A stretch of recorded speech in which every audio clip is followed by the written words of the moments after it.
On se retrouve encore pour une séance de barre au sol.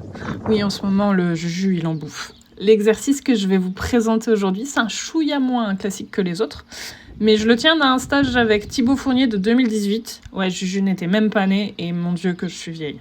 Donc sur cet exercice, que Juju n'a pas fait depuis l'été dernier, et ça se voit sur le début de séance, on se retrouve avec, en entrée, 4 barres au sol espacées de 4 pieds, qui sont là dans l'idée de verticaliser un petit peu notre trot, même si bon, nous, on n'en est pas encore vraiment là.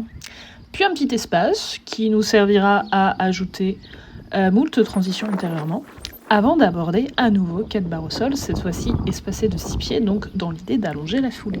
Bon, normalement, je vous conseillerais d'installer ce dispositif plutôt sur la ligne du milieu pour l'aborder toujours dans le même sens et haut de main, mais ça voulait dire porter les barres plus loin hors de la carrière et j'avais un peu la flemme, du coup, histoire de travailler un petit peu à main gauche, moi je le fais dans les deux sens. À ma bonne habitude, j'ai commencé par faire des passages sur le dispositif sans rien demander à mon charmant petit canasson pour qu'il apprenne l'exercice. Et c'était pas du luxe vu que j'ai quand même dû descendre mettre une barre. Donc ici, l'idée, c'est que sur les barres, je ne touche à rien et surtout, je ne touche jamais au grand jamais à la cadence. C'est à lui de se régler sur les barres, pas à moi de bidouiller. Une fois qu'il a à peu près compris ce qu'il fallait faire, je suis venue ajouter une transition trop à rétro entre les deux dispositifs. Vous allez le voir, j'ai du mal à garder les postérieurs sous lui dans l'arrêt. C'est quelque chose qu'il va falloir qu'on travaille prochainement en cours. Cet arrêt avant les barres avec une distance pour un trot allongé, il est là pour avoir un cheval qui bondit dans son trot et va attaquer de lui-même ses barres. Et ça fonctionne plutôt pas mal. Au fur et à mesure de la séance, j'ai un cheval qui devient de plus en plus tonique et mon contact qui s'améliore à chaque passage. Ensuite, on ajoute aussi une transition vers l'arrêt après la ligne, que vous ne voyez pas forcément parce que ça sort du champ de la caméra.